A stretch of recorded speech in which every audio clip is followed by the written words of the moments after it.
was the beginning of high school. I was really nervous to make new friends and be cool in this new school environment. So as you could expect, I strategically ventured into what is known as the pinnacle of coolness in high school, the debate team. Spoiler alert, my plan to be cool using argumentative workshops and researching issues like the minimum wage and different kinds of taxes didn't really bring me to my desired level of swag. But if you're looking for a new way to express yourself, your ideas, and connect with those around you, allow me to recommend debate as the perfect outlet to do so. My time doing debate has given me what has become my most valuable set of skills, living in a generation filled with people just like me who are just trying to fit in, when fitting in gets harder and harder each and every day. And I know what you're probably thinking. Nerds yelling at other nerds with their big nerd words at their nerd competitions. Invigorating, right? And while yes, this description deserves some credit, it's missing which I think gives it the bigger picture and what makes it so valuable. And although I've only been at this for a couple of years, I do have some takeaways from my experiences that have helped me outside of the competitive debates I participate in. And I want to try to talk to you about them in like half the nerdy way you're imagining. For starters, debate has taught me to be assertive in my speaking skills and has helped me with things like giving presentations at school and also making new friends. But what has really been the most helpful and eye-opening are the skills that I've learned on the argumentative part of debate. The biggest realization I've had is that you can't just get up in front of a room of people and shout at them about why you're right and how the other side is just dumb. But you actually have to apply the knowledge brought up by the other side in order to form better arguments on your own behalf. For example, let's take the debate surrounding two of America's most beloved basketball players, Michael Jordan and LeBron James. Who's the better player? Highly educated sports fans may know that the two of them have a fairly similar percentage of games won throughout their careers. But if I'm arguing for LeBron and know that he's played 300 more games than MJ, I could make the argument that while Michael Jordan may have a slightly higher percentage of games won, LeBron has an almost equal rate while playing a lot more games. And there lies the impact of the statistic. LeBron is better because the best players can play good and they can play for a while. And while I know most of the debate between these two players comes down to their athletic careers, there is something to be said about their work in the Space Jam movies, and we need to start questioning how that might affect LeBron's legacy. Anyways, the example I just gave is an example of something we use in debate called data warrant impact. This strategy is sort of the basis for how I and many other people choose to debate.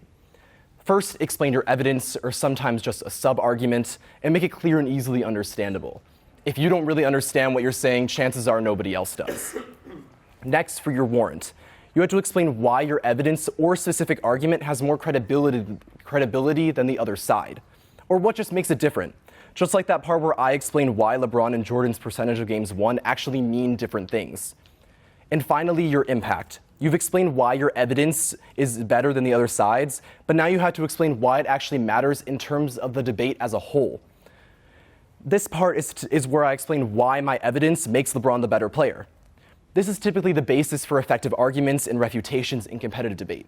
But these same skills can also be used in more ordinary and everyday cases. Whether it be an argument with my mom about curfew, an argument with my brother about where we should go grab lunch, or an argument with my friends about who should have aux in the car, even though we're just going to end up listening to Kid Cudi regardless, we've all gotten into arguments big and little. Either way, the same skills that I just talked about in a kind of nerdy debate can also be applied to these very same situations. Let's take a more real-life example, though. Not too long ago, my school had a late start schedule in the middle of the week. So some friends and I decided that we wanted to go out the night before.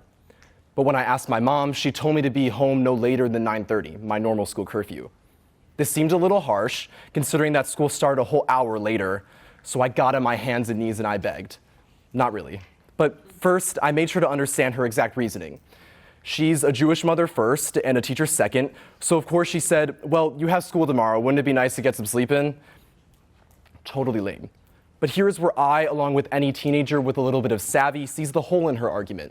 This is where debate kind of begins. If school starts at a later time, why do I need a normal school curfew? I asked her this, pointing to her argument about getting enough sleep while also highlighting the later start time. But she still wasn't willing, and she hit me with the, I don't know, wouldn't it be nice to get some extra sleep in? The nerve on this woman, you guys. But still, her reasons weren't adding up for me. I explained to her that even if my curfew was 9:30 and not an hour later, I would probably stay up on the I would say I'll probably stay at home up on the phone with friends, or even continue my 6th rewatch of Rick and Morty until the sun came up. Her argument is non-unique, one of my favorite nerd words that I've learned to debate, meaning I'm probably going to get the same amount of sleep in either scenario.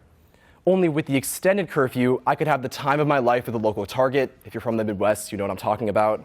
Instead of lounging around at home, which I feel like is a win for my mom because then she has a happy teenage son living in her home. And with this, she finally gave me the go-ahead for the 10:30 curfew. I know this is such a small and little and unimportant debate that I had with my mom, but it serves as the perfect outline for debate in almost any scenario. I presented my data, school starting later, my warrant, that I would be getting the same amount of sleep with either curfew, and my impact, enjoying my night and giving her a happy teenage son. And I wasn't just arguing why I should be able to stay out later, but I was directly analyzing and refuting her own arguments. This not only gives me more ground to stand up for my position, but it also makes the other person's point of view feel more seen and the whole debate itself feel more contextualized.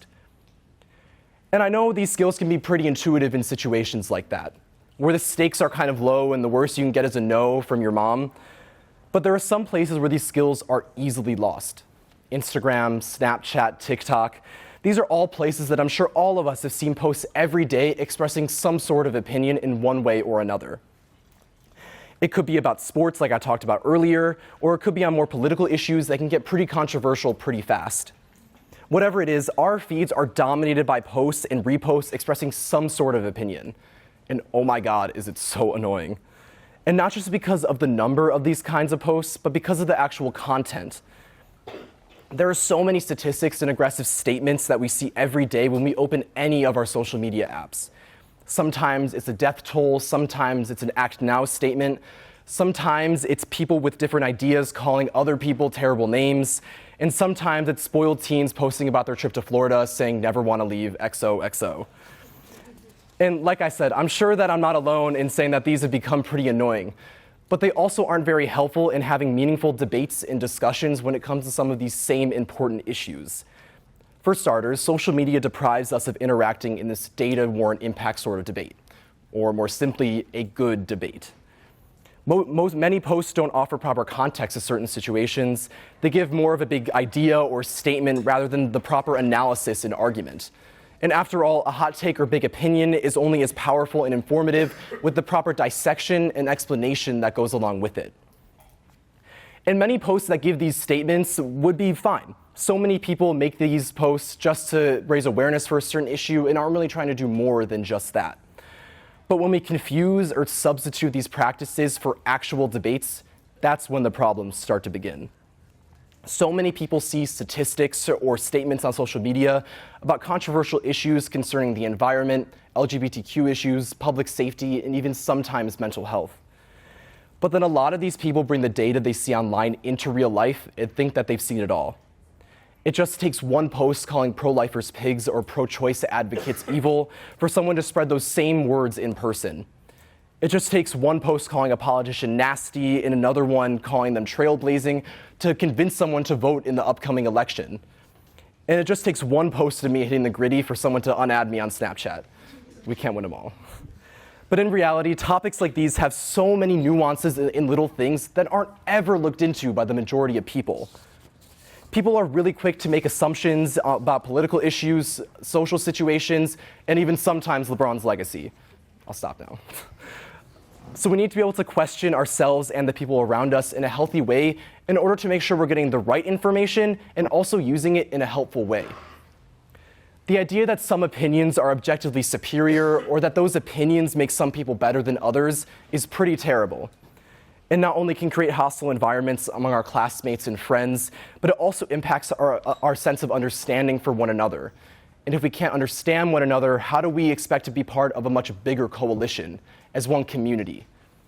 But as the first generation who are the first to be completely immersed in this world of social media, I think we can change course from where we are right now. If we can all learn to use our critical thinking skills a little better and really bring out our inner debate nerds sometimes, I think we can make this online and in-person spaces smarter, healthier, and kinder places for all. So let's reclaim our power as the next generation of thinkers and disagree a little better. Thank you.